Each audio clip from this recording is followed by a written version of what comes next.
এরে নবীর আশিক উম্মতের দল, আমার নবীর চ্যালেঞ্জ দেওয়া, যারা কোরআন ধরে রাখবে, যারা নবীর সুন্নতের মালাটা গলায় পরবে, এদের ঈমানও যাবে না, সম্মানও নষ্ট হবে না। এবার ১৫০০ বছর হয়ে গেল, নবীর সুন্নত আর কোরআন যাদের কাছে আছে, তাকাইয়া দেখো খোদার কসম, ইহুদিরা চায় কোরআনের আওয়াজ বন্ধ হয়ে যাক, মুহাম্মদের আওয়াজ বন্ধ হয়ে যাক, মাদ্রাসা বন্ধ হয়ে যাক, ওয়াজ মাহফিল বন্ধ হয়ে যাক। বেঈমানেরা চায়, ও মুসলমান, তুমি মদিনার নবীর আশিক, তুমি কেন চাও কোরআনের মাহফিল বন্ধ হয়ে যাক? বেঈমানরা তো চাইবেই, কারণ ওদের কারণে, ওদের নবীর আদর্শ থাকলে ওদের মাস্তানি চলে না, চুরি চলে না, দুর্নীতি চলে না। নবীর ইসলাম যদি থাকে, ওরা দুনিয়াতে ধোঁকাবাজি করতে পারে না, মানুষ নারী নিয়ে বেপরদায় আড্ডা দিতে পারে না, কারণ আমার নবী আসছেন, পর্দা রক্ষা হয়ে গেল। নবী আসছেন, মানুষের অধিকার ফিরে পেয়েছে, নারী তার অধিকার পেয়েছে, কন্যা তার অধিকার ফিরে পেয়েছে, বিধবা নারী তার অধিকার পেয়েছে আমার নবীর কারণে। এজন্য সব বেঈমানরা চায় এ জমিনে মুহাম্মদের আদর্শ না থাক, এ জমিনে কোরআনের আলো না থাক। তাহলে কি করা যায়? কয় এই কোরআনের আলো তৈরি হয় মাদ্রাসায়, মাদ্রাসা বন্ধ করো, ওলামায়ে কেরামে আলো ছড়ায়, ওলামায়ে কেরামের জবানে তালা লাগাও। কিন্তু আল্লাহর কুদরত, একটু আগেই বলেছি, আমার আল্লাহ চাইলে সব হয়, বান্দা চাইলে কিছুই হয় না। তাকাইয়া দেখো, ইহুদি বেঈমান সহ মুনাফিকদের এত আক্রমণ, এরপরও যাদের কাছে নবীর সুন্নাত আছে, কোরআন আছে, এদের মতো সম্মানে এখনো দুনিয়াতে ভিন্ন কেউ নাই। চোখে আঙ্গুল দিয়ে আল্লাহ দেখাইয়া দিয়েছেন করোনায়। কোন সময়? করোনার ভেতরে তাকায় দেখো, ইতিহাস ভুলে যাস না রে মুসলমানের সন্তানেরা। আজকে পাও দৌড়ে দৌড়ে কুত্তার মতো দৌড়ে সারা দেশে সব আলেমরা দৌড়ায় কুত্তার মতো, কুকুরে এত দৌড়ায় না, এত মেহনত করে না। কই খানা, কই ঘুম, কই গোসল, কই মেহনত, কই আরাম, কিচ্ছু নাই রে বাবা। আজকে তোমার পিছনে ১২ মাস দৌড়াইয়া তোমাকে নবীর আদর্শওয়ালা বানাইতে পারলাম না, অথচ শুধুমাত্র ৬ মাস প্রতিদিন ১ ঘন্টা করে যদি আমি হিন্দুদের মধ্যে মন্দিরে গিয়া বয়ান করতাম, খ্রিস্টানদের গির্জায় যদি বয়ানের সুযোগ পাইতাম, ইনশাআল্লাহ ওই বিধর্মীরা মদিনাওয়ালার আশিক হয়ে যাইত। অথচ তুমি নবীর জন্য জীবন দিতে চাও, দাড়ি রাখতে চাও না, পর্দা করতে চাও না, হালাল খাইতে চাও না, নামাজ পড়তে চাও না। এরা নবীর আশিক।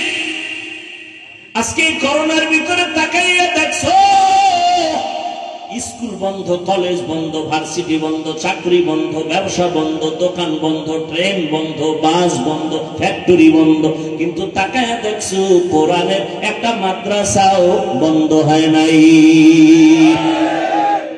ভুলে গেছেন না? 2টা শিক্ষিত সন্তান কুলাঙ্গার, বাবারে ধরছে করোনায়, ট্রিপল মাস্ক লাগাইছে, ট্রিপল মাস্ক। এবার বাবার লাশের কাছে যায় না, বাবার করোনা, মরে না এখনো, করোনা কাছে যায় না, করোনার ভয়। এলাকার গরিব কয়েকটা ছেলেরে টাকা দিয়া কয় বাবার লাশটারে ধইরা টাইনা রাস্তায় ফালায় দিয়া যা।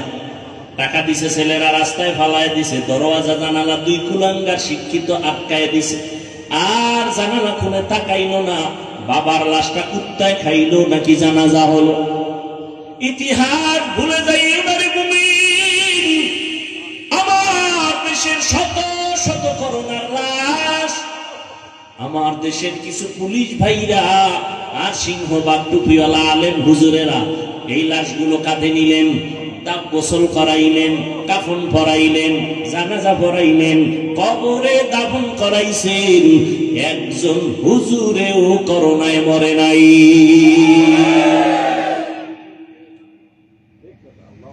সম্মান বুঝো। করোনার ভিতরে কয়েকজন হুজুর মানুষের কাছে ভিক্ষা করছে যে না খাইয়া মরি, বাচ্চা নিয়ে করছে কোন হুজুর? হ্যাঁ, কোন হুজুর করে নাই, যদিও বেতন ৫,০০০, ৬ মাস বাকি। আর তুমি সরকারি চাকরি করো, বেসরকারি ফার্মে চাকরি করো, ২০-৩০,০০০ টাকা বেতন, টেবিলের নিচে বাম হাতে নাও ২০,০০০, ৫০ খাইয়াও চান্দি গরম। শান্তি নাই, বউয়ের সাথে ব্যবহার ভালো নাই, সন্তানের সাথে ব্যবহার ভালো করো না, এরপর সরকারের গালি দাও, গদির মধ্যে লাল বাতি জ্বালায় দিবা। কিন্তু কোন আলেম এত কষ্ট করে জীবন যাপন করেন 5000 नहीं कुदरत का इशारा, ये बंदा की कुव्वत नहीं कुदरत का इशारा। ऐ मर्द खैरात करके मासी की जरूरत, ऐ मर्द खैरात करके मासी की जरूरत। अब सोहबत सालेह की सवा कोई नहीं चारा, अब सोहबत सालेह की सवा कोई नहीं चारा। मरदूद है पीछे हमें खबर नहीं लेकिन, मरदूद है पीछे हमें खबर नहीं लेकिन। एक वक्त में हालाक जो आमाल है सारा, एक वक्त में हालाक जो आमाल है सारा।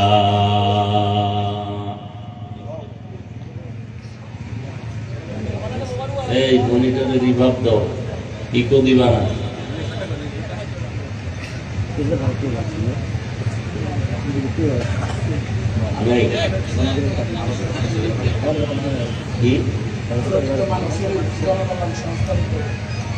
আলোকিত মানিকছড়ি জনকল্যাণ সংস্থার উদ্যোগে আয়োজিত আজকের এই মাহফিল, উপস্থিত মোহতারাম সম্মানিত সভাপতি, প্রধান অতিথি, বিশেষ অতিথি বৃন্দ, হযরত উলামায়ে কেরাম, অত্র অঞ্চলের বিভিন্ন স্থান থেকে আগত আল্লাহ পাকের আশিকিন, জাকিরিন, শাকিরিন, মুহিব্বিন, মুরব্বিয়ান এজাম, কলিজার টুকরা আমার সমবয়সী যুবক বন্ধুগণ, স্নেহের ছোট ভাই, পর্দার আড়ালে মাইকের আওয়াজ শ্রবণদাতা, সম্মানিতা মা ও বোনেরা, আল্লাহ পাকের দরবারে শুকর যে আল্লাহ পাক আমাদেরকে হাজারো লাখো মানুষের ভেতর থেকে বাছাই করে প্রতিকূল আবহাওয়ার মধ্য দিয়েও পৃথিবীর শ্রেষ্ঠ এক মজলিস, উলামায়ে আহলে হকের মজলিস, গুনাহ মাফের মজলিস, তওবা কবুলের মজলিসে আসার মতো, বসার মতো তৌফিক আমাদেরকে যে আল্লাহ দান করেছেন, সে আল্লাহর দরবারে নিয়ামতের শুকর আদায়ার্থে দিল থেকে জবান খুলে ঈমানের আওয়াজকে উঁচু করে মহাব্বতে পড়ি আলহামদুলিল্লাহ। দরুদ ও সালাম সৈয়দুল মুরসালিন, রাহমাতুল লিল আলামিন, শফিউল মুজনিবিন, খাতামুন নবিয়্যিন, সৈয়দুস সাকালাইন, ইমামুল মুরসালিন, শফিয়ে আযম, রাসূল আকরাম, রহমত আলম, নবিয়ুল আরব আল আজম, হাবিবে কিবরিয়া, আশরফুল আম্বিয়া, সৈয়দুল আম্বিয়া, শফিয়ে মাহশর, সাকিয়ে কৌসর, आका नामदार, मदीना का ताजदार, आफ्ताब नबूवत, फ़ख्र मौजूदात, सैयदुल मखलूक़ात, हज़रत मुहम्मदुर रसूलुल्लाह के एलाकाय ना आशिक रसूल बेशी, नबीर नामे दरूद पड़े ना कि आशिक नामे चापाबाज। সবাই পড়েন সাল্লাল্লাহু, আবার পড়েন লাভ না ক্ষতি। একবার পড়ছেন, 3টা পুরস্কার আল্লাহ দিয়েছেন, 10টা গুনাহ আমল নামার জীবন থেকে মাফ হয়ে গেছে, অগ্রিম 10টা নেক আল্লাহ দান করেছেন, আল্লাহর দরবারে 10 গুণ মর্যাদা বেড়ে গেছে। বেশি বেশি দরুদের আমল করবেন, অনেক লাভ। কে কি বলল ওগুলো শোনার কোনো আমাদের সময় নাই, প্রয়োজনও নেই। হাঁটতে, চলতে, উঠতে, বসতে সবসময় দরুদ শরীফ পড়ব ইনশাআল্লাহ। রাজি আছেন না? দোকানে বসে আছেন, কথা না বলে দরুদ পড়েন। রাতে ওযু করে ঘুমাবেন, বিছানায় বসে পারেন, শুয়ে শুয়ে পারেন, দরুদ শরীফ পড়বেন। নাকি কোন মুফতি সাহেব আবার ফতুয়া দিছে শুয়ে শুয়ে দরুদ পড়লে হবে না? কি যদি দরুদ পড়লি দাঁড়াইতে হয়, তাহলে ঘুমাইতেও হবে দাঁড়াইয়া। আল্লাহ আমাদের বুঝার তৌফিক দান করে। এত বাড়াবাড়ি কেন ধর্ম নিয়ে? এত কঠোরতা কেন? এত দূরত্ব কেন? তাহলে বেঈমানদের সাথে মোকাবেলা করব কখন? ঘরের আপন মুসলমান যদি আমাদেরকে ধাক্কা দেয়, আমরা ধাক্কা দেই, বেঈমানের সাথে মোকাবেলা করব কখন? ও মানিকছড়ির মুসলমানেরা, কাদিয়ানীরা মুসলমানদেরকে বেঈমান বানাইতেছে, এই ব্যাপারে তোমাদের কি পদক্ষেপ? তাবলীগ নিয়ে মাথা পেরেশান, কওমি মাদ্রাসা নিয়ে পেরেশানি, খাঁটি পীর মাশায়েখ যারা আছেন তাদের নিয়ে খুব পেরেশানিতে সময় কাটান। আপনাদের এই হিলটেক্স, চট্টগ্রাম, বান্দরবন, এই সমস্ত অঞ্চলে খ্রিস্টান মিশনারিরা ভেতরে ভেতরে কাজ করে মুসলমানকে ঈমান হারা করছে, এ বিষয়ে মাথায় পেরেশানি নিছেন কত টাইম? ঘরে ঘরে সুদের ব্যবসা শুরু হয়ে গেছে, এই ব্যাপারে আপনাদের পদক্ষেপ কি?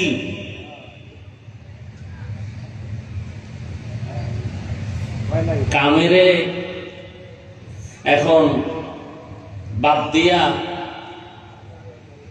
যেটা কাম না এটা নিয়ে দৌড়াদৌড়ি করেন, এটা রাসূলের আদর্শ।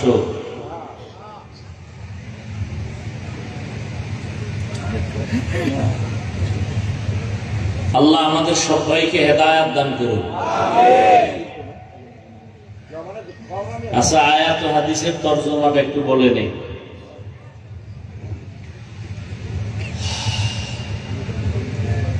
যারা এই সুন্দর আয়োজন করছেন আল্লাহ সবাইকে কবুল করেন। যারা দান সদকা করেছেন, সহযোগিতা করেছেন, সময়, পরামর্শ, অর্থ দিয়ে আল্লাহ সবাইকে কবুল করেন।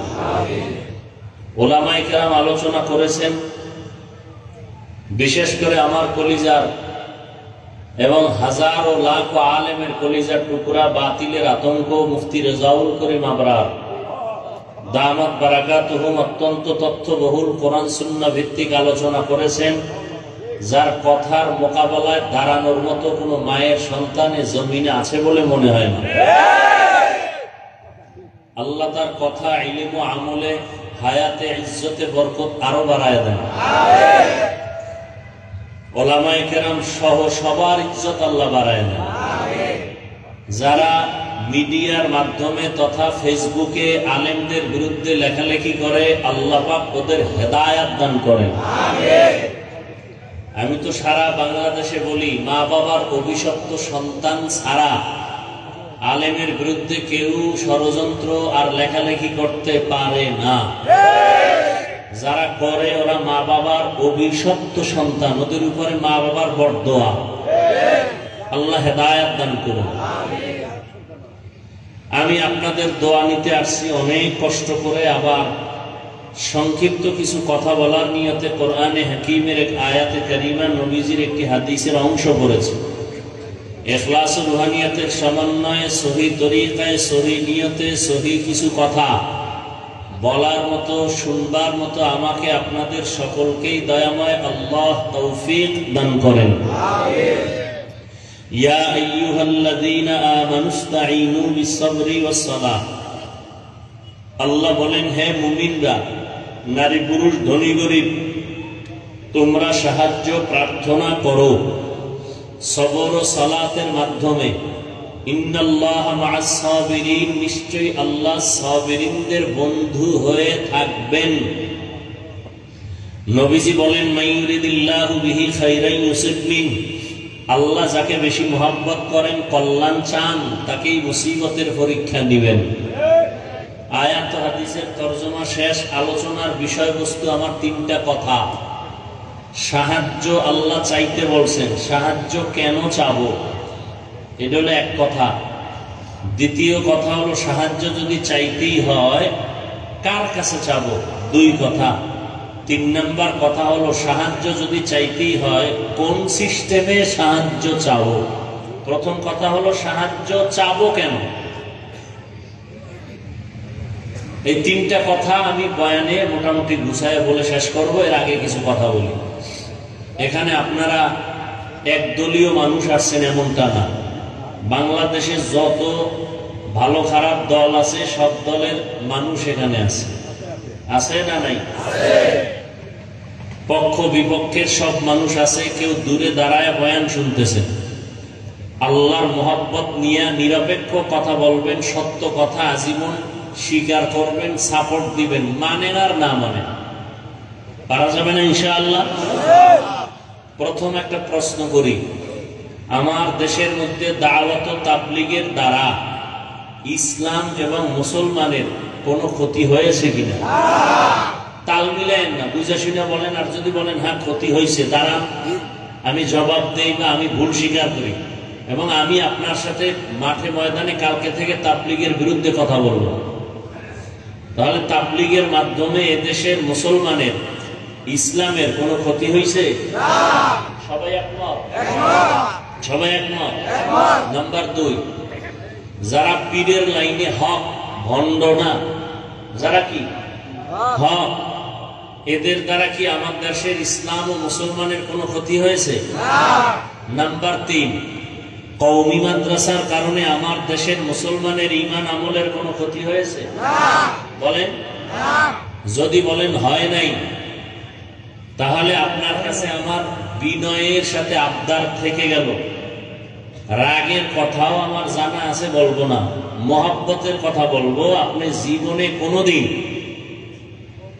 তাবলীগ বলেন, কওমি বলেন এবং আহলে হক পীর মাশায়েখ বলেন, এদের বিরুদ্ধে কখনো কিছু বলবেন না, লিখবেন না। যদি কিছু বলে থাকেন, লিখে থাকেন, একা একা তওবা করে নিয়েন। কথা ঠিক আছে? কিছু যদি আপনি খুঁজে না পান যে কি হয়েছে, আমি চ্যালেঞ্জ দিয়ে বলবো, আপনার যেই লাইনে আছেন ওই লাইনে এদেশের মানুষের কি হয়েছে না হয়েছে আমি তদন্ত করি নাই, কিন্তু এটা চির সত্য যে তাবলীগ বলেন, কওমি মাদ্রাসা বলেন আর কি পীর মাশায়েখ বলেন, এদের দ্বারা কিছু না হলেও কিছু বেনামাজি নামাজি হয়েছে। কিছু দাড়ি কামানেওয়ালারা মদিনার আদর্শে দাড়িওয়ালা হয়েছে, হয় নাই? চোর ডাকাতরা এখন মদিনার রসুলের সুন্নতের আমলালা আসে হয়ে গেছে। কথা ঠিক? আচ্ছা আমাকে বলেন তো, তাবলীগওয়ালারা কি বলে? বেশি বেশি বিড়ি টানো। কওমিওয়ালারা কি বলে? যে বেপরদায় চলো। আহলে হক পীর মাশায়েখরা কি বলে? যে দাড়ি কাটো। সমস্যা কোথায়? এবার আসেন আমি আবার কিছু ব্যক্তিগত কথা বলি। আমি পাঁচকল্লি টুপি মাথায় দিয়েছি, কোনদিন ভিন্ন টুপিওয়ালারে বা যারা টুপি পরে না কোনদিন তো আমি গালি দেই নাই, বাঁকা নজরে দেখি নাই। আপনার অন্তর কেন এমন যে আপনি পাঁচকল্লিটাকে কেন্দ্র করে আমাকে আলাদা নজরে দেখেন? আপনার বিবেকের কাছে আমার প্রশ্ন। আমি কওমি মাদ্রাসার সন্তান, কোনদিন আমি আলিয়ার বিরুদ্ধে বলি নাই, স্কুল কলেজের বিরুদ্ধে বলি নাই, হিংসাও করি না। আপনি কেন কওমির ব্যাপারে এত মাথা গরম নিয়ে বাঁকা নজরে তাকান? আমি পীর মাশায়েখের লাইনের সন্তান। যারা পীর মুরিদির পছন্দ করে না বা এই লাইনে নাই, আমরা তাদের গালি দেই না, হিংসা করি না, দেখলে সালাম দেই। আপনি কেন পীর মুরিদির বিরুদ্ধে কথা বলেন? আমি নাভির নিচে হাত বেঁধে নামাজ পড়ি, যারা বুকের উপরে হাত বেঁধে নামাজ পড়ে আমরা তো তাদের কাফের বলি নাই, গালিও দেই নাই। আপনি কেন আমগো সালাম দেন না, দিলেও নেন না? বিষয় কি? আমরা রমজানে 20 রাকাত তারাবি পড়ার দলের মানুষ, যারা 8 রাকাত পড়েন আমরা তো তাদের হিংসা করে গালি দেই নাই, কাফের বলি না। আপনি কেন 20 রাকাত নিয়ে আপনার অন্তর খারাপ, সালাম দেন না, দিলেও নেন না? বিষয় কি? আমরা আলহামদুলিল্লাহ শেষ হলে আস্তে করে আমিন বলি। যারা জোরে আমিন বলেন আমরা আপনাকে হিংসাও করি না, গালিও দেই না। আপনি কেন আস্তে আমিন নিয়ে টানাটানি করেন? সালাম দেন না, দিলেও নেন না? বিষয় কি? কি চান আপনি? আল্লাহর কাছে হেদায়েতের দোয়া করি। শেষ ফিনিশিং, 8 রাকাত পড়ে না, 10 রাকাত পড়ে না, তারাবি 20 রাকাত করি। কার জন্য করছি? জোরে আমিন বলেন আর আস্তে বলি, কার জন্য? নাভিতে হাত বাঁধি আর বুকে বাঁধি, কার জন্য? আল্লাহর জন্য আমল করলে আল্লাহর জন্যই যদি আমল করেন, বান্দার সাথে ভাব দেখান কেন? ভাব দেখাইলে আল্লাহর সাথেই দেখাইবেন যে এই আল্লাহ আমারে চিননি, আমার 20 রাকাত লাগে না, 8এই আমার পাওয়ারফুল হয়ে যায়। কিছু মোবাইল আছে না, চার্জার আছে না, ফাস্ট চার্জার, কথা বলেন কি চার্জার? ফাস্ট চার্জার মানে কি? আধা ঘন্টার চার্জ 20 মিনিটে হবে। তাহলে যারা ফাস্ট চার্জার, যাদের কলমের পাওয়ার বেশি, এরা 20 রাকাতের ধাক্কা দেওয়া লাগে না, 8 রাকাতেই আরশে আজিম চলে যায়। তাহলে এদের ভাবসাব থাকলে আল্লাহর সাথে দেখাবা, ইবাদত করো আল্লাহর, ভাব কেন বান্দার সাথে? যদি ভাবই থাকে, আল্লাহর কসম করে বলি, তোমার ইবাদত জায়গায় শেষ। অহংকার অন্তরে থাকলে আগুন যেমন লাকড়ি ধ্বংস করে দেয়, তোমার আমল এখলাক সব বরবাদ করে দেয়। কয়টা হাদিস জানো? অহংকারের হাদিসটা জানো না রে বাবা? যারা পরিমাণ অহংকার থাকলে সে জান্নাতের ঘেরান পাবে না, আমল বরবাদ হয়ে যাবে। আল্লাহ অহংকার মুক্ত জিন্দেগি আমাদের দান করুন। কোন ভাবে বয়ান করলে জাতিকে বুঝানো যাবে, ভাষা নাই। আর হেদায়েতের মালিক তো কোনো বক্তাও না, কোনো পীরও না। কে মালিক? কারো হাতে চাবি দিছে? নবীজির হাতেও হেদায়েতের চাবি আল্লাহ দেন নাই। যদি দিতেন তো আবু জাহালকে কালেমাওয়ালা বানাইতে পারতেন। কিন্তু নবীজি এত সুন্দর বয়ান করছেন, আবু জাহাল কালেমা পড়ছে? পড়ে নাই। কপালে কি নাই বলেন? আর ওদিক দিয়া নবীকে জবাই করতে আসিয়াও কালেমা পড়ে ফেলছে। কে কে? এর নাম কফা। মান ইয়াহদিল্লাহু ফাহুয়াল মুহতাদ ওয়া মান ইউদ্লিল ফালান তাজিদা লাহু ওয়ালিয়াম মুরশিদা। হেদায়েতের মালিক আমার আল্লাহ। আল্লাহ বলেন, আমি চাইলে হেদায়াত কাউকে দেওয়ার দিয়ে দেই, আমি যদি চাই না হেদায়াত দিব না, তো হেদায়াত পাবে দূরের কথা, হেদায়াত পাওয়ার মতো কোন মুরব্বী ও মুর্শিদ ও পথ প্রদর্শক খুঁজে পাবে না। এবার কিছু চালাক মেধাওয়া চাই, কার বেলায় হেদায়াত চাইবেন আর দিবেন, আর আল্লাহ কোন ব্যক্তির বেলায় হেদায়াত চাইবেন না তো পাবে না। আল্লাহ পাক কোরআনের ভিন্ন আয়াতে তার ব্যাখ্যা দিয়া বলেন, ওয়াল্লাযীনা জাহাদু ফীনা লানাহদিয়ান্নাহুম সুবুলানা ওয়া ইন্নাল্লাহা লামাআল মুহসিনিন।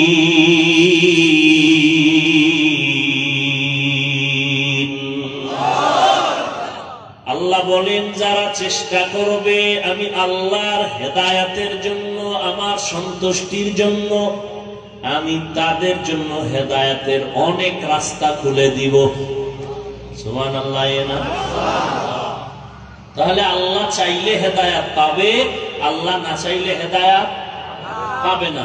আল্লাহ চাইবেন কার বেলায়, আর আল্লাহ চাইবেন না কার বেলায়? যে ব্যক্তি আল্লাহর কাছে হেদায়াত চাইবে, আল্লাহ তাকে হেদায়াত দিবেন, আর যে চাইবে না সে হেদায়াত পাবে। আবু জাহাল হেদায়াতের দরজার সামনে দাঁড়ায়, আমি চাই না, হাতের মুষ্টির মধ্যে পাথর নিয়ে বলে, ভাতিজা মুহাম্মদ যদি বলতে পারো আমি একবার বড় নবী খুশি। চাচা তাইনি? বলে হ্যাঁ। নবী কয়, আমি বলতে পারবো না আপনার হাতের মুষ্টির মধ্যে কি আছে। তবে নবী একটু ইশারা দিলেন, হাতের মুষ্টিতে কি আছো, একটু আওয়াজ দাও। সাথে সাথে পাথরগুলো কালেমার আওয়াজ দিল। আবু জাহিল এত খারাপ, পাথরগুলো মাটির মধ্যে ফেলে দিয়ে কয় মুহাম্মদ বড় জাদুকর। হেদায়েত পায় নাই, পাইছে কেন? বলে চায় নাই। আর ওমরের মতো বান্দা 27 বছরের যুবক তরবারি নিয়ে দৌড়ায় আমার নবীর গর্দান কাটার জন্য 100 লাল উট, দামি উট পুরস্কার পাবে। মদিনার নবী দোয়া করেন, হে মালিক, ওমর ইবনে খাত্তাব, ওমর ইবনে হিশামকে ইসলামের খাদেম হিসাবে কবুল করে নাও। এখানে কি ডিস্টার্ব কি? 27 বছরের যুবক হযরত ওমর নবীজির গর্দান কাটার জন্য গিয়া, বিস্তারিত ঘটনা আপনারা জানেন, কালেমাওয়ালা মুসলমান হয়ে গেল। কেন? ওমর চাইলেই মুহাব্বতের গলায় হেদায়েতের মালা পরাতে পারবেন না। আমি আল্লাহ যদি চাই হবে, আমি আল্লাহ না চাইলে কিছু হবেই না। এজন্যই আমি বলি, আল্লাহ চাইলে সব হয়, বান্দা চাইলে কিছুই হয় না। এই এলাকায় গত কয়েকদিন আগে মাহফিলের তারিখ ছিল। অনেকে চাইছে মাহফিলটা না হোক, আল্লাহ কয় তো গো খুশি করলাম, যা তোর একটা আরামে খেয়ে ঘুমা। আজ ওই দিন আবার অনেকের চোখের পানি পড়েছে, কোরআনের বাগানটা হলো না, কলিজায় দুঃখ। আল্লাহ কয় আজকে বৃষ্টির মাঝেও তোদের কলিজারে ঠান্ডা করে দিলাম, বয়ান শুন। আল্লাহ চাইলে সব হয়, বান্দা চাইলে কিছুই হয় না। আল্লাহ যদি চায় সব হবে, বান্দা চাইলে কিছুই হবে না। কাদের কুদরত দারি বরকামাল, আন্তা রব্বি আন্তা হাসবি যুল জালাল, তুহি কাদের জলিলুল্লাহ জাহাদার, বহর হালে তুহি মেরা নিগাহদার। আল্লাহর খেলাটা বুঝছেননি? যারা মাহফিল চায় না ওগো খুশি করে দিছে, আর যারা কাঁদছিল হওয়া দরকার, আল্লাহ এদেরও কি করলেন? মানে আপনারা খুশি না? আবার না হওয়াতে যারা খুশি, হেরা যদি আজকে হওয়াতে আবার বেজার হয়, তাহলে এটা ইনসাফ হবে না। এটা ইনসাফ হবে? তবু তো একবার খুশি করছি, কয়বার খুশি চাও? এটা ইনসাফ না। আফসোস লাগে। যারা ইসলাম নিয়ে উল্টাপাল্টা কথা বলে, এদের নিয়ে কোনো মন্তব্য নাই। আমরা মানুষের পাও দরিয়া দরিয়া দাড়ির বয়ান করি, নামাজের বয়ান করি, রোজার বয়ান করি, সুন্নতের আমলের বয়ান করি। আমগো মাহফিল না হওয়ার জন্য পেরেশান হয়ে যায়। কেমন তারা মুসলমান আর কেমন ঈমান। আল্লাহ হেদায়েত দান করুন। এই যে এতক্ষণ বয়ান করলাম, কোন পীর সাহেবের নামে দালালি করছি? তা তুমি আমারে কোন পীরের দালাল বলো কেন? এতক্ষণ যে বয়ান করলাম আওয়ামী লীগের পক্ষে বলছি বলো? যুবকেরা বলো, সত্য কথা বলো। বিএনপির সাপোর্ট করছি, তা তুমি আওয়ামী লীগ বা বিএনপির দালাল বলো কেন? আমার চেহারা দেখলে মনে হয় আমি আওয়ামী লীগ করি, বিএনপি করি, তা একজন আলেমকে তুমি দলের দালাল বলো কেন? এই বেয়াদব! আলেমকে দালাল বলার অধিকার তোকে কে দিয়েছে? মদখোরের কাছে যাওয়ার পরে যদি আমি মদখোরের সুরত ধইয়া ফেলাই, তা বলতে পারেন আমি মদখোরের গোলাম। আর মদখোরের কাছে আলেমরা যাওয়ার কারণে যদি মদখোর টুপিওয়ালা হয়, তাহলে কি হুজুর দালাল? হাটহাজারীর হুজুর আওয়ামী লীগের কাছে যাইয়া সরকারি কওমি মাদ্রাসার সনদ আনছে, বিএনপির কাছে ওলামায়ে কেরাম গিয়ে ইসলামের যদি কোনো কাজ উপকার করে, এটা দালাল। দালাল বুঝো, কত বড় বেয়াদব, ক্লাস 5-এ পড়ে, না হয় দাখিল পড়ে, না হয় কওমি মাদ্রাসায় কাফিয়া শারহে বেকায়া পড়ে, ফেসবুকে লিখে দিল একজন আলেমের নামে অমুক দলের দালাল। এজন্য চ্যালেঞ্জ করে বলেছি সারা দেশে যারা আলেমদের বিরুদ্ধে লেখে ওরা মা বাবার অভিশপ্ত সন্তান, ওদের উপর আল্লাহর লানত।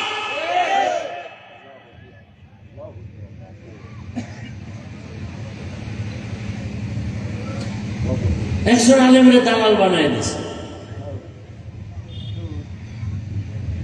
আমি তো মনে করি ওলামায়ে কেরাম সব যদি সোচ্চার হইয়া এক হইয়া, আমগোর মধ্যে ভাগাভাগির কারণে ঝামেলা না, সব এক হইয়া যদি সরকারের একটা দাবি করত, সরকার মানতে বাধ্য হতো।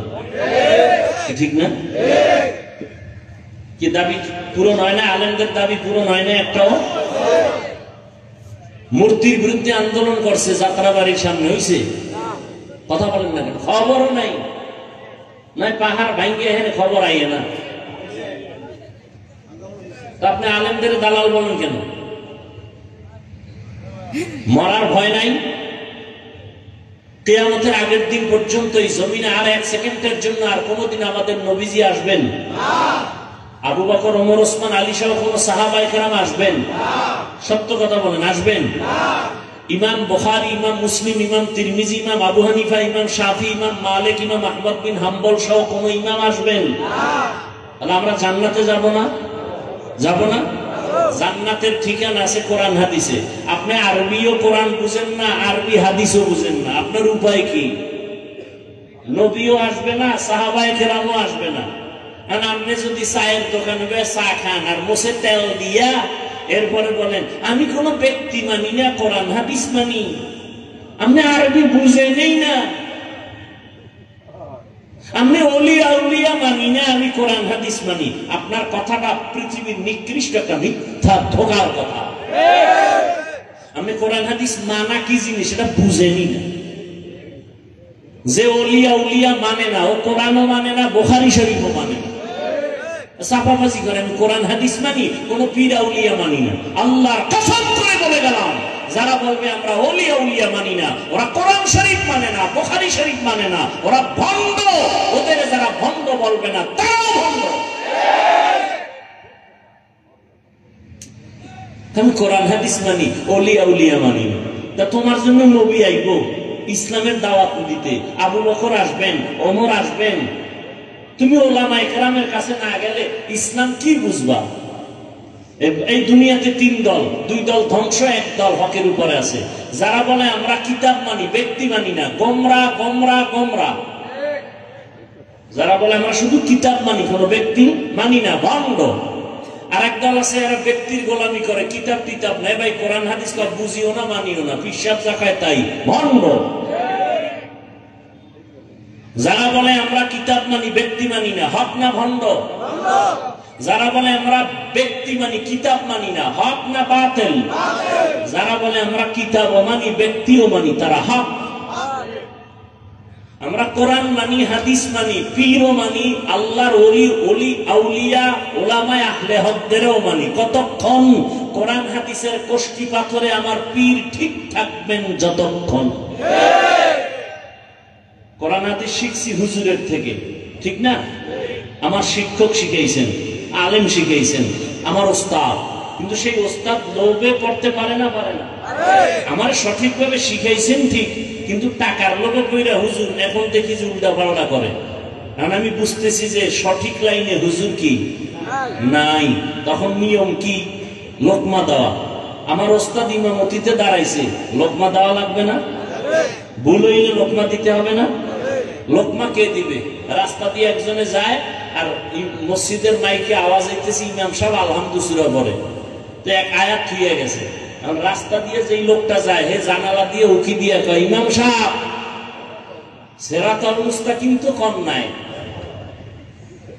এই লোকমা দেওয়াও জায়েজ নাই। ইমাম সাহেব যদি এই লোকমা নেয় বাইরের লোকের, নামাজ বাতিল। লোকমা দেওয়া লাগবে, নিয়ম আছে, কে দিবে? মূর্খ। ইমামের পেছনে একজন শিক্ষিত আলেম থাকবে, সে লোকমা দেবে। তুমি আউযুবিল্লাহ পারো না, মাত্র তোমার বয়স 25-26, তুমি আলেমের ভুল ধরো আর বলো দালাল।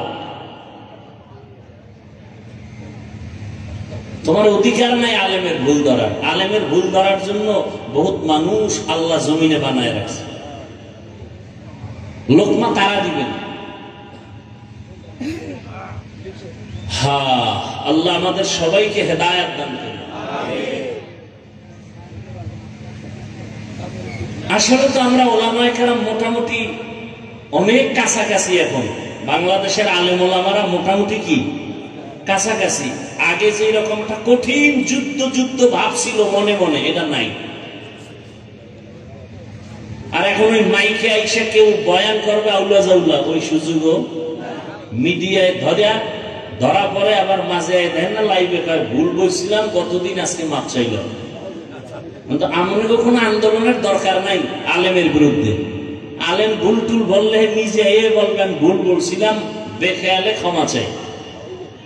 কথা ঠিক না? আপনারা দ্বন্দ্ব করেন না, আপনারা এক মনে চলেন। খবরদার, ওলামায়ে কেরামদের কোন বিষয় নিয়ে আপনারা দ্বন্দ্ব করবেন না। আপনারা একভাবে চলেন, একসাথে চলেন, আর দোয়া করেন ওলামায়ে কেরাম এক হয়ে যায়।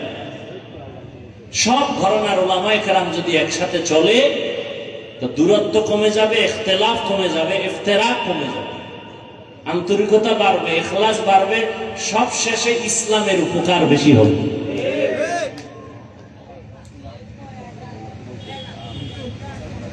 ইয়া আইয়ুহাল্লাযীনা আমানু ইসতাঈনু বিস-সাবরি ওয়াস-সালাহ ইন্নাল্লাহা মা'আস সাবিরিন। আমার কথা ছিল কয়টা? সাহায্য দরকার কেন? যদি দরকারি হয় কার থেকে নিব, কিভাবে নিব? এক নম্বরে সাহায্য দরকার কেন? কথাটা আল্লাহ শুধু মুমিনকে বলছেন, কোন বেঈমানকে বলেন নাই। ইয়া আইয়ুহাল্লাযীনা আমানু, বেঈমানকে সাহায্য চাইতে আল্লাহ বলেন না, মুমিনদের কেন বললেন? এক নাম্বার জবাব, জান্নাত শুধু মুমিন পাবে, কোন বেঈমান কখনো জান্নাত পাবে না। জান্নাত কারা পাবে? বলেন বলেন। এই উঠা বসা করলে দোয়া করে দেব, হাত দুইটা উঠামু, মোনাজাত হয়ে যাবে, চিল্লাইলেও আর হাত নিচে নামানো হবে না। নিজেরও ক্ষতি করেন না, অন্যেরও ক্ষতি করার অপচেষ্টা করিয়েন না। জান্নাত শুধু কারা পাবে বলেন? মুমিন। কোন বেঈমান কখনোই জান্নাত পাবে না। কোন বেঈমান এক সেকেন্ডের জন্য জান্নাত পাবে না। এখানে দুইটা কথা, বেঈমান জান্নাত পাবে না তো আল্লাহ জাহান্নামে যাবে বেঈমান। আল্লাহ তাআলা চান না কোন মানুষ জাহান্নামে যাক, এটাও সত্য। মুমিন জান্নাত পাবে, বেঈমান পাবে না, এটাও সত্য। আল্লাহ কাউকে জাহান্নামে দিতে চান না, এটাও সত্য। প্রশ্ন তাহলে আল্লাহ জাহান্নামটা বানাইলেন কেন? সংক্ষিপ্ত জবাব, এই দুনিয়াতে কিছু গাদ্দার আছে, এরা জেনে শুনে জাহান্নামে যাবেই। আমাদের ভিতরেই আছে, হাসতে হাসতে সব যদি জান্নাতে যায় জাহান্নামে যাবে কে? একটু গাঞ্জা খাইয়ে লই। হাসতে হাসতে বলে না? ওই যে রমজান মাসে রোজা রাখে নাই, চায়ের দোকানে বসে বলছে আমার ঘরে কি ভাতের অভাব, আমি রোজা রাখবো কেন? এত আমল দিয়া কি হবে? আবার কিছু শিক্ষিত মুসলমান আছে, দাড়ি নাই, টুপি নাই, জিজ্ঞাসা যদি করি বাবা দাড়ি রাখো না কেন, বলে দাড়ি না রাখলে অসুবিধা কি? দাড়ির মধ্যেই কি ইসলাম? হয়নি? টুপির মধ্যেই কি ইসলাম? পর্দা না করলে অসুবিধা কি? পর্দার মধ্যেই কি ইসলাম? হালাল না খাইলে অসুবিধা কি? হালালের মধ্যেই কি ইসলাম? পোশাক না পরলে অসুবিধা কি? পোশাকের মধ্যেই কি ইসলাম? রহমতের নবী চ্যালেঞ্জ দিয়ে গেছেন ১,৫০০ বছর আগে, ভুলে গেছো? নবীজি বলে গেছেন দুইটা জিনিস রেখে আমি নবী মুহাম্মদ বিদায় হয়ে গেলাম। রওজা মুবারকে কিয়ামত পর্যন্ত জিন্দা অবস্থায় নামাজরত হালাতে আল্লাহর মারিফতের মজা নিতে থাকবো মদিনাতুল মুনাওয়ারা রওজা মুবারকে। কয়দিন দেখছেন নি? কয়দিন? কিয়ামত পর্যন্ত মারা না জিন্দা? জিন্দা। এ নিয়েও বহু ইখতিলাফ। কেউ কয় নবী আজীবনের লেগে জিন্দা, কখনো মরে নাই। আর একদল বলে না, নবী জিন্দা ছিল 63 বছরের পরে যে মাটির তলে গেছে আর জিন্দা হয় নাই। আসেনি? ঝামেলার কোনো শেষ নাই, দরকার নাই ওই ঝামেলার। এর যুবক, নবী জিন্দা না মরা এ নিয়ে তর্ক তার সাথেই করব যে নবীর বাকি সুন্নত গুলো ঠিক মতো পালন করে, যে নবীর তরিকায় দাঁড়িয়ে রাখে না, নামাজ পড়ে না, পর্দা করে না, হালাল খায় না, সুদ খায়, ঘুষ খায়, ওর সাথে নবীর বিষয়ে কোনো আলোচনাই হতে পারে না। নবীর নিয়ে আর কোনো কথা বলার অধিকার নাই, কারণ ও নবীজির জাহিরি বড় দুশমন। যুবকেরা বলো, নবীজির রেখে যাওয়া চ্যালেঞ্জটা কি? দুই জিনিস নবী বলেন রেখে গেলাম, যদি ধরে রাখো ঈমানও যাবে না, সম্মানও যাবে না। قال النبي صلى الله عليه وآله وسلم تركت فيكم أمرين لن تضلوا ما تمسكتم بهما كتاب الله وسنة رسوله। এক নাম্বার হলো আল্লাহর কিতাব কোরআন, দুই নাম্বার হলো সুন্নতে রাসূল। নবী বলেন আল্লাহর কোরআনটা ধরে রাখ, দ্বিতীয় হলো আমি মুহাম্মদের আদর্শটাকে ধরে রাখ, সুন্নতের ধরে রাখ। ও যুবক, নবীজির রেখে যাওয়া সুন্নতের আদর্শ হিন্দুরা পালন করবে। ও ভাই, সত্য কথা স্বীকার করতে না বলছি? মানো আর না মানো, স্বীকার করো। নবীজির আদর্শ রেখে যাওয়া হিন্দুরা মানবে, খ্রিস্টানেরা মানবে, ইহুদিরা মানবে, বৌদ্ধরা মানবে। জবাব দাও, নবীর রেখে যাওয়া ১৫০০ বছর আগের আদর্শ সুন্নত কারা মানবে? বলো, কোন দেশের মুসলমান? বলো বলো। সারা দুনিয়ার মুসলমান, তবে চট্টগ্রামের মুসলমান বা খাগড়াছড়ির দিবা? আপনাদেরও লাগবে। এবার বলো, আমার নবীজির আদর্শ এত সুন্দর, এর থেকে আরো সুন্দর আদর্শ অন্য কারো কাছে আসেনি? বলো। থাকলে বলো, খোদার কসম আমি নবীরটা বাদ দিয়া তারটা নিব যেটা আরো সুন্দর। কিন্তু ১৫০০ বছর কেউ প্রমাণ করতে পারে নাই। বরং আব্রাহাম লিঙ্কন আদর্শ দিল জাতিরে, মাও সেতুন আলাদা আদর্শ দিল বানাইয়া, প্লেটো আদর্শ দিল, কালমার্কস আদর্শ দিল, লেনিন আদর্শ দিল। কোন আদর্শ দিয়া মানুষের শান্তি আর সম্মান হয় নাই? এটাই ফাইনাল জবাব। দুনিয়ার সব ব্যক্তিদের বানানো আদর্শগুলো না পাপ, আমার মদিনাওয়ালা নবীর আদর্শই হলো শুধু পাপ। যুবকেরা, নবীর আদর্শ সম্পূর্ণ না অসম্পূর্ণ? কম ভালো না বেশি ভালো? বলো, নখ কাটার মধ্যে কি আমার রাসূলের আদর্শ আছে? সত্য কথা স্বীকার করো। চুল কেমনে রাখবা কাটবা, সেখানে কি আমার রাসূলের আদর্শ আছে? তোমার চুলগুলো বেঈমানের লাইনে আঁকা বাঁকা কেন? ভাল্লুকের মতো, উল্লুকের মতো কেন? তোমার নখগুলো বেঈমানের লাইনে কাটা কেন? মুহাম্মদের আদর্শ ভালো লাগে না? ও গো নবীর উম্মতেরা,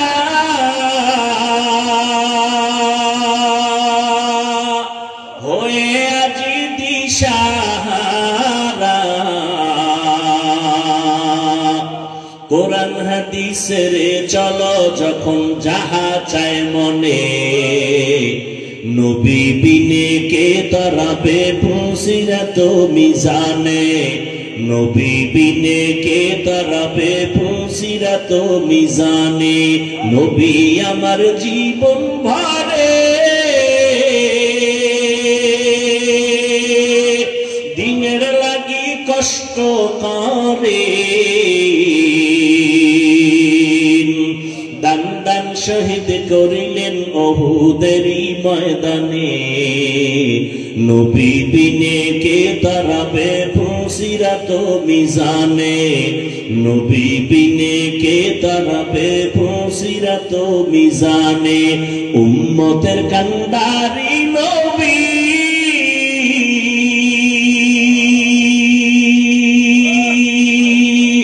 কাঁদেছেন উম্মতের লাগি, এখনো কাঁদেন নবীজি শুয়ে মদিনার পানে। নবী বিনে কে দাঁড়াবে ফুলসিরাত মিজানে। এরে নবীর আশিক উম্মতের দল, আমার নবীর চ্যালেঞ্জ দেওয়া, যারা কোরআন ধরে রাখবে, যারা নবীর সুন্নতের মালাটা গলায় পরবে, এদের ঈমানও যাবে না, সম্মানও নষ্ট হবে না। এবার ১৫০০ বছর হয়ে গেল, নবীর সুন্নত আর কোরআন যাদের কাছে আছে, তাকাইয়া দেখো খোদার কসম, ইহুদিরা চায় কোরআনের আওয়াজ বন্ধ হয়ে যাক, মুহাম্মদের আওয়াজ বন্ধ হয়ে যাক, মাদ্রাসা বন্ধ হয়ে যাক, ওয়াজ মাহফিল বন্ধ হয়ে যাক। বেঈমানেরা চায়, ও মুসলমান, তুমি মদিনার নবীর আশিক, তুমি কেন চাও কোরআনের মাহফিল বন্ধ হয়ে যাক? বেঈমানরা তো চাইবেই, কারণ ওদের কারণে, ওদের নবীর আদর্শ থাকলে ওদের মাস্তানি চলে না, চুরি চলে না, দুর্নীতি চলে না। নবীর ইসলাম যদি থাকে, ওরা দুনিয়াতে ধোঁকাবাজি করতে পারে না, মানুষ নারী নিয়ে বেপরদা আড্ডা দিতে পারে না, কারণ আমার নবী আসছেন, পর্দা রক্ষা হয়ে গেল। নবী আসছেন, মানুষের অধিকার ফিরে পেয়েছে, নারী তার অধিকার পেয়েছে, কন্যা তার অধিকার ফিরে পেয়েছে, বিধবা নারী তার অধিকার পেয়েছে আমার নবীর কারণে। এজন্য সব বেঈমানরা চায় এ জমিনে মুহাম্মদের আদর্শ না থাক, এ জমিনে কোরআনের আলো না থাক। তাহলে কি করা যায়? কয় এই কোরআনের আলো তৈরি হয় মাদ্রাসায়, মাদ্রাসা বন্ধ করো, ওলামায়ে কেরামে আলো ছড়ায়, ওলামায়ে কেরামের জবানে তালা লাগাও। কিন্তু আল্লাহর কুদরত, একটু আগেই বলেছি, আমার আল্লাহ চাইলে সব হয়, বান্দা চাইলে কিছুই হয় না। তাকাইয়া দেখো, ইহুদি বেঈমান সহ মুনাফিকদের এত আক্রমণ, এরপরও যাদের কাছে নবীর সুন্নাত আছে, কোরআন আছে, এদের মতো সম্মানে এখনো দুনিয়াতে ভিন্ন কেউ নাই। চোখে আঙ্গুল দিয়ে আল্লাহ দেখাইয়া দিয়েছেন করোনায়। কোন সময়? করোনার ভেতরে তাকায় দেখো, ইতিহাস ভুলে যাস না রে মুসলমানের সন্তানেরা। আজকে পাও দৌড়ে দৌড়ে কুত্তার মতো দৌড়াই সারা দেশে, সব আলেমরা দৌড়ায় কুত্তার মতো, কুকুরে এত দৌড়ায় না, এত মেহনত করে না। কই খানা, কই ঘুম, কই গোসল, কই মেহনত, কই আরাম, কিচ্ছু নাই রে বাবা। আজকে তোমার পিছনে ১২ মাস দৌড়াইয়া তোমাকে নবীর আদর্শওয়ালা বানাইতে পারলাম না, অথচ শুধুমাত্র ৬ মাস প্রতিদিন ১ ঘন্টা করে যদি আমি হিন্দুদের মধ্যে মন্দিরে গিয়া বয়ান করতাম, খ্রিস্টানদের গির্জায় যদি বয়ানের সুযোগ পাইতাম, ইনশাআল্লাহ ওই বিধর্মীরা মদিনাওয়ালার আশিক হয়ে যাইত। অথচ তুমি নবীর জন্য জীবন দিতে চাও, দাড়ি রাখতে চাও না, পর্দা করতে চাও না, হালাল খাইতে চাও না, নামাজ পড়তে চাও না। এর নবীর আশিক। আজকে করোনার ভিতরে তাকাইয়া দেখছো, স্কুল বন্ধ, কলেজ বন্ধ, ভার্সিটি বন্ধ, চাকরি বন্ধ, ব্যবসা বন্ধ, দোকান বন্ধ, ট্রেন বন্ধ, বাস বন্ধ, ফ্যাক্টরি বন্ধ, কিন্তু তাকায়া দেখছো কোরআনের একটা মাদ্রাসাও বন্ধ হয় নাই। বুঝে গেছেন না? 2টা শিক্ষিত সন্তান কুলাঙ্গার, বাবারে ধরছে করোনায়, ট্রিপল মাস্ক লাগাইছে, ট্রিপল মাস্ক। এবার বাবার লাশের কাছে যায় না, বাবার করোনা, মরে না এখনো, করোনা কাছে যায় না, করোনার ভয়। এলাকার গরিব কয়েকটা ছেলেরে টাকা দিয়া কয় বাবার লাশটারে ধইরা টাইনা রাস্তায় ফালায় দিয়া যা। টাকা দিছে ছেলেরা, রাস্তায় ফালায় দিছে, দরওয়াজা জানালা 2 কুলাঙ্গার শিক্ষিত আটকায় দিছে। আর জানালা খুলে তাকাইলো না, বাবার লাশটা কুত্তায় খাইলো নাকি জানাজা হলো। ইতিহাস ভুলে যাই এবারে ভূমি। আমার দেশের শত শত করোনার লাশ, আমার দেশের কিছু পুলিশ ভাইরা আর সিংহবাগ টুপিওয়ালা আলেম হুজুরেরা এই লাশগুলো কাঁধে নিলেন, তা গোসল করাইলেন, কাফন পরাইলেন, জানাজা পরাইলেন, কবরে দাফন করাইছেন, একজন হুজুরেও করোনায় মরে নাই।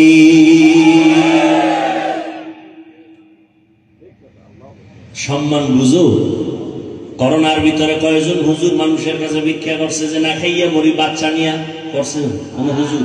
হ্যাঁ, কোন হুজুর করে নাই, যদিও বেতন 5,000, 6 মাস বাকি। আর তুমি সরকারের চাকরি করো, বেসরকারি ফার্মে চাকরি করো, 20-30 হাজার টাকা বেতন, টেবিলের নিচে বাম হাতে নাও 20,000, 50 খাইয়াও শান্তি গরম। শান্তি নাই, বউয়ের সাথে ব্যবহার ভালো নাই, সন্তানের সাথে ব্যবহার ভালো করো না, এরপর সরকারের গালি দাও, গদির মধ্যে লাল বাতি জ্বালায় দিবা। কিন্তু কোন আলেম এত কষ্ট করে জীবন যাপন করেন, 5,000 টাকা 10,000 টাকা বেতন, মসজিদে তাও ঠিক মতো দেয় না, 6 মাস বাকি। কোনদিন জুমার বয়ানে ইমাম বলে নাই বেতনটা 1 তারিখের মধ্যে দিও, না হয় আসর থেকে সূরাটা উল্টা পড়া হবে? বলছে? কোনদিন কাউরে গালি দেয় নাই, হিংসা করে নাই, হাসি মুখে দোয়া করে, সালাম দেয়। তোমার ঘরে খানেওয়ালার সংখ্যা কম, হুজুরের ঘরে সন্তান বেশি, কারণ তুমি ট্যাবলেট খাইয়া সন্তান কমাইছো। হুজুর ট্যাবলেট খায় নাই, বাড়াইছে। ঠিক নেই? কারণ নবীজি কয় সন্তান মাইয়া ওই বাড়ির মাইয়া বিয়ে করবি যেই বংশে সন্তান বেশি হয়, কারণ কিয়ামতের দিন আমি মুহাম্মদ অন্য নবীর উম্মতের তুলনায় আমার উম্মত বেশি হবে, গর্ব করে আমি জান্নাতে মিছিল দিয়ে যাব। নবী কয় উম্মত বাড়াও, আর তুমি ট্যাবলেট খাইয়া উম্মত কমাও। তুমি আশিকে রাসূল যদি না হও তো ভণ্ড কে হবে? নবী কয় উম্মত বাড়াও, আর এই ট্যাবলেট খাইয়া কমাইতে পারছে? এই যুবকেরা, শিক্ষিত বাবারা বলো, 20 বছর আগের তুলনায় জনসংখ্যা বাংলাদেশে কমছে? তা তোমাকে ট্যাবলেট করে স্লোগান দিছো, ছেলে হোক মেয়ে হোক, দুটোর বেশি নয়, একটা হলে ভালো হয়, না হইলে আরো ভালো। ঠিক নেই? এরপরে তোমার ঘরে সন্তান কম, খাওয়ার মধ্যে শান্তি নাই, টাকার অভাব নাই, বাজারের অভাব নাই, আর হুজুরের ঘরে সন্তান বেশি, কোনদিন না খাইয়া মরে নাই, কারণ তার 5-10 হাজার টাকার মধ্যে লাখ টাকার বরকত। কয় কেমন? হয় তুমি 3 প্লেট খাইলেও পেট ভরে না, আর হুজুরেরা 1 প্লেট 4 জনে খাইয়াও পেটে জায়গা হয় না। এর নাম বরকতি খানা। তুমি খাওয়ার পরে 5 মিনিট পরে কয় যে বাথরুমের দরজার তালা খোল। মাওলার কুদরত বুঝবে না, কপাল পুড়ে গেছে। এভাবেই দুনিয়া চলবে, বয়ানও চলবে, গাঞ্জাখোর গাঞ্জাও খাইবে, এভাবে দুনিয়া চলবে। কিয়ামতের দিন এরকম কেউ পিঠা খাইবে, কেউ জান্নাতে যাবে। দুনিয়াতে চলতেছে না, কারো হাতে হ্যান্ডকাপ, জেলখানায় যাইতেছে, কেউ আবার সরকারি গাড়ি দিয়া পতাকা লয়ে ঘুরতেছে। কিয়ামতে এরকমই আল্লাহর প্রিয় বান্দারা পতাকা লয়া ভিআইপি গাড়ি দিয়া, সামনে পেছনে সিকিউরিটি গার্ড থাকবে,